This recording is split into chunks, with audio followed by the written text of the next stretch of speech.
Israel has the right to defend themselves. Do you believe that the Palestinians in Gaza have the right to defend themselves? I think, I'm not sure what you're getting at.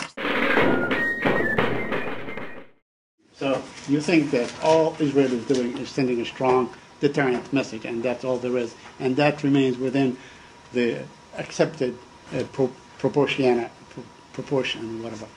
I don't think that's what I stated, Saeed. There's obviously a range of circumstances on the ground right now, as you all know. There are the unfortunate recent deaths of the 3 teenagers. There is the kidnapping and then the beating of the other teenager. There's violence and back and forth. I don't have to repeat for you. You know exactly what's happening on the ground. You don't have to repeat for me, but you feel that sort of the Israeli air raid, like maybe hundreds of them so far this day, are proportionate to the rockets? That's not. I wouldn't validate the accuracy of that number, but I would say, Saeed, that I don't think any country would be expected to allow rockets to come in and threaten the lives and health and well-being of the citizens in their country, and Israel has the right to defend themselves. Do you believe that the Palestinians in Gaza have the right to defend themselves?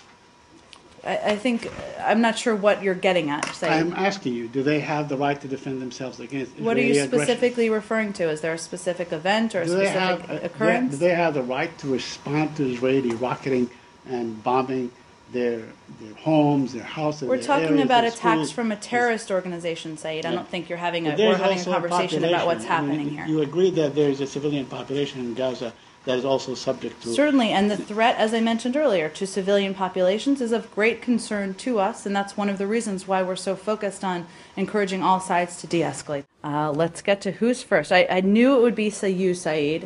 Okay. Go ahead. Well, thank you. So, can we start with the Palestinian-Israeli? We certainly can. Fight over Gaza.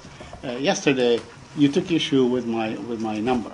Today, the Israelis acknowledged that they have waged, as of 1 o'clock this morning, our time, they have waged 160 bombing runs over Gaza. 39 Palestinians have been killed, including a whole family, children, and so on. Are you doing anything beyond just calling for restraint to actually bring about some sort of a de-escalation or a quiet? Well, let me first give you a brief update on the Secretary's diplomatic engagement, as well as the administration, I should say. Secretary Kerry spoke with Prime Minister Netanyahu this morning, and he plans to speak with President Abbas over the next 24 hours. There's a bit of a time change challenge, as you all know, given he's in China. White House Coordinator Phil Gordon is in Jerusalem and the West Bank today and has been meeting with key decision makers on both sides.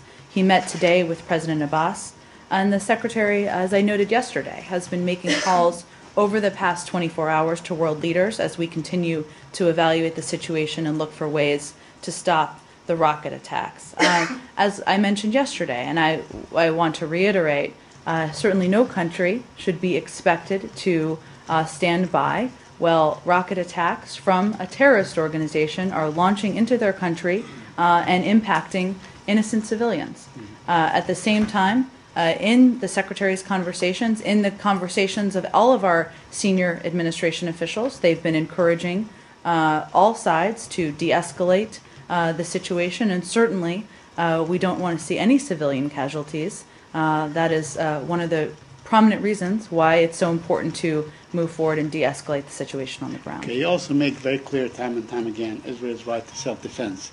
And I asked you about the Palestinians' right to self-defense. Let me ask you this. The population in Gaza, is it largely Hamas operatives or largely innocent civilians? And if they are largely Hamas operatives, then an argument can be made that they could be targets. But if they are largely civilians, then they should have certainly the right to self-defense.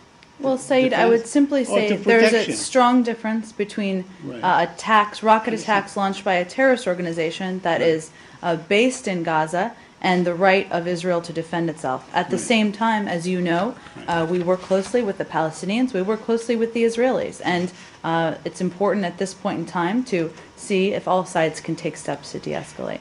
How could you follow, or do you have any means of following what is going on the ground in Gaza in terms of humanitarian suffering, people that lack water, lack of medical care, lack of food? things of that nature. Do you have How do we anyone? have- Do you have anyone on the ground in Gaza that can monitor the situation?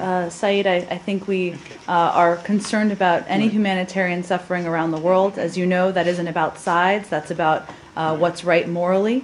But I think, do you have any more questions on this issue? Yes, I do. Yeah. Okay, go ahead. You also mentioned Mr. Gordon.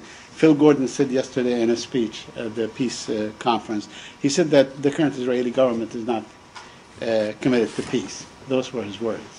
Do you agree? Well, I think it's been clear that both sides haven't made the difficult choices needed to continue the peace process. And when there's an absence of peace or a peace process, there's a vacuum left that at times is filled by violence.